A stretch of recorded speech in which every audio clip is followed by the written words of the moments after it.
Grégoire Favet. Et c'est Jean-François Bec qui est avec nous pour commencer cette émission, directeur général de Morningstar. Bonjour Jean-François. Oui, bonjour Grégoire. Bon, malgré une série d'événements imprévisibles en fin de semaine dernière, que ce soit l'attentat de Nice ou le coup d'État maté ou raté en Turquie, les marchés mondiaux, globaux dans leur globalité, là, ont effacé quand même le choc du Brexit il y a 15 jours, 3 semaines.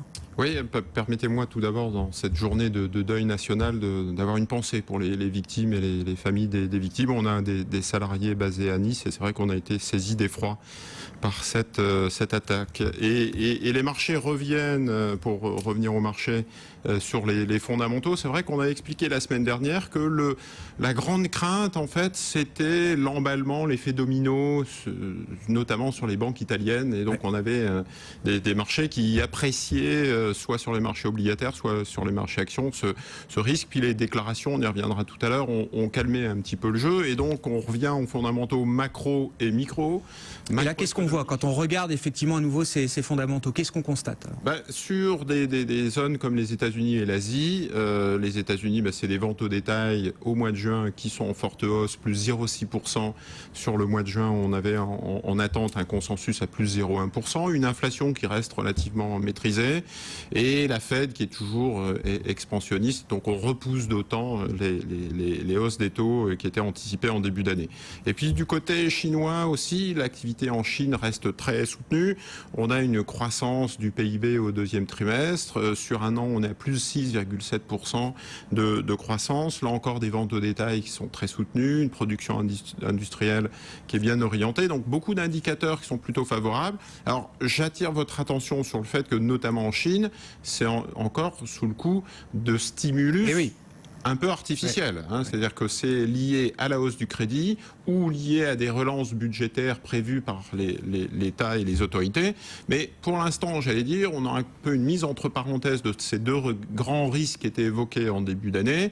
Et donc les marchés se disent, bon voilà, on est rassuré, la croissance mondiale par ces deux grands moteurs, États-Unis et Asie, Chine d'un côté, sont plutôt bien orientés. Donc par ricochet, c'est les marchés émergents. Et donc quand on regarde depuis le Brexit, l'orientation des marchés, effectivement, tous les marchés, j'allais dire, internationaux sont bien orientés, sont à la hausse, et plus 6, des chiffres qui sont vraiment assez intéressants. J'allais dire, sauf la zone euro, qui reste un petit peu...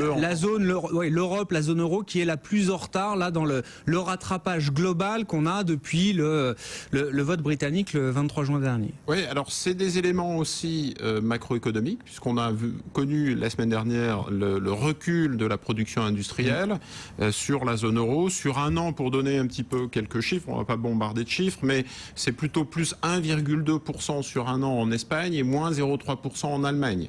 Donc ça va un peu mieux dans certains pays d'Europe du Sud, mais c'est vrai notamment aussi en France, il y a plus 0,6%, mais c'est aussi un recul. On voit que la locomotive européenne est en retard. Et puis on a aussi en tête, depuis le Brexit, en fait, une focalisation des risques autour des bancaires. Ouais. Ce que je disais, c'est-à-dire que les bancaires, si on fait une analyse des performances des secteurs, c'est plutôt des secteurs défensifs ou j'allais dire un peu non cycliques qui sont plutôt bien redressés et qui performent bien. Vous avez cité les techs tout à l'heure en introduction, on pourrait parler de la santé ou des matériaux de base, des matières premières.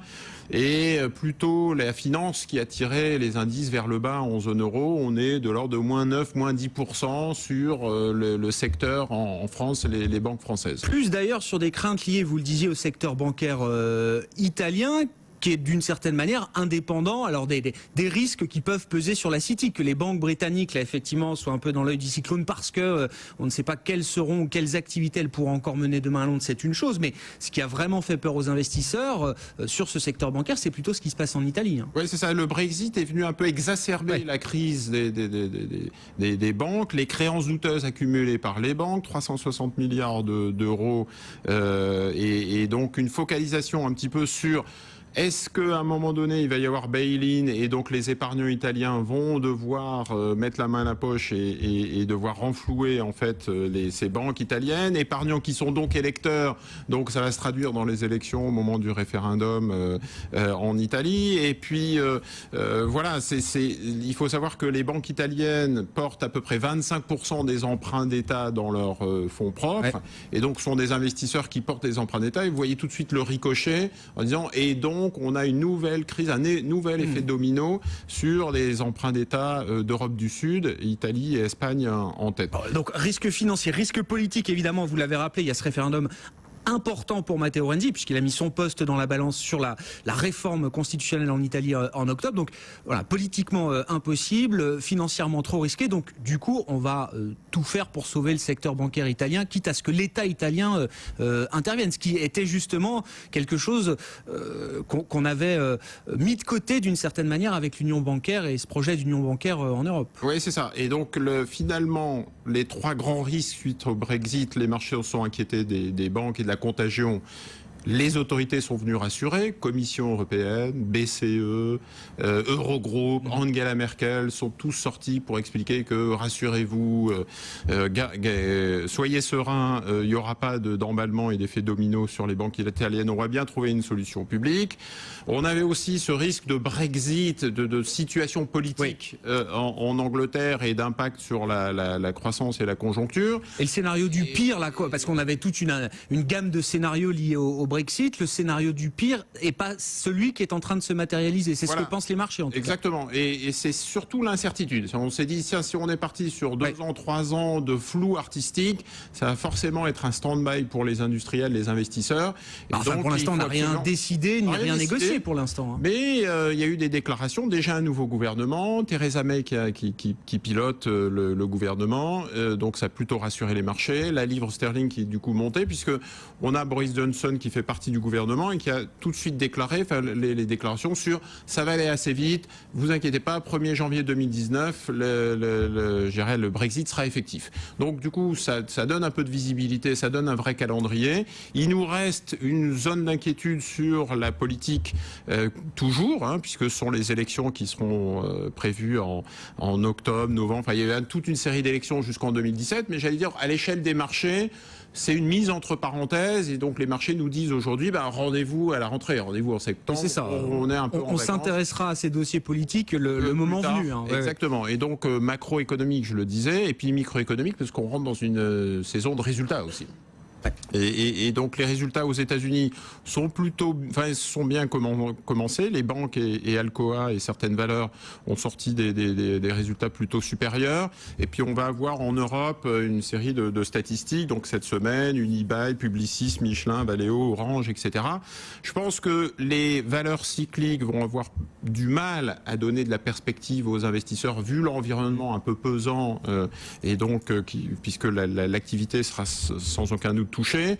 Donc nous on a toujours cette volonté de se focaliser sur des défensives et le modulo, l'effet un peu de trading pour les traders qui essayent de timer le marché, ça sera les bancaires parce qu'elles ont tellement été massacrées que si l'environnement s'améliore un tout petit peu, c'est peut-être la variable d'ajustement sur des portefeuilles. On est un peu moins favorable à ces coups de trading et vous le savez qu'on a plutôt été bien inspiré, diversification de tous vos portefeuilles sur toutes les classes d'actifs et du high yield et de l'or, des matières premières, des taux, de la dette émergente, etc., etc.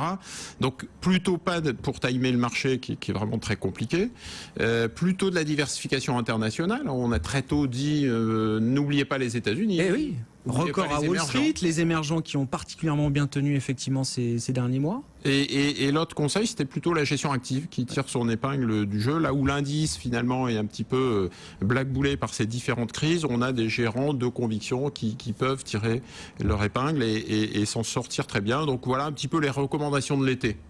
Un mot juste pour finir, de ce coup d'État raté ou maté plutôt en Turquie. Je veux dire, mis à part la réaction sur la lire turque qui rebondit d'ailleurs aujourd'hui après avoir fortement chuté dans la nuit de vendredi, réaction sur le marché action turc avec un indice de la bourse d'Istanbul là qui est en train de s'enfoncer de plus de 7%. Mais mis à part ça, je veux dire, c'est un événement insignifiant pour les investisseurs. Oui, on a effectivement des marchés qui sont complètement passés à côté de ce risque turc pour l'instant. C'est une reprise en main en fait d'Atatürk et on ne sait pas trop si c'est un genre de putsch plus ou moins, enfin si c'est une justification pour reprendre en main politique. En tout cas, les marchés en tiennent pas compte. Je pense que pour faire le lien avec ce que je disais en introduction, il faut vraiment que l'Europe donne la visibilité, reparle de projets, reparle de la mission de l'Europe si elle veut s'en sortir. Je voyais la news que vous donniez tout à l'heure sur l'agriculture. Une crise agricole, donc, égale 500 millions d'euros pour les agriculteurs. Je pense que c'est une réponse uniquement quantitative. C'est pas un projet, ça. Qui donne pas d'espoir. Il faut reparler de la civilisation européenne, reparler du projet européen. Et c'est pas la Roumanie, la Hongrie qui rejoint l'Europe, donc autant de milliards. Un plan de Juncker, donc autant de milliards. La crise en agriculture, donc autant de milliards. 2 milliards ou de millions. Il faut vraiment que les hommes politiques reparlent du projet. Au-delà des uniques aspects comptables aujourd'hui, voilà, qui font l'Europe, en tout cas en ce moment. Merci beaucoup Jean-François. Jean-François Bay, directeur général de Morningstar, avec nous sur BFM Business. Des marchés qui réattaquent la semaine de manière assez prudente avec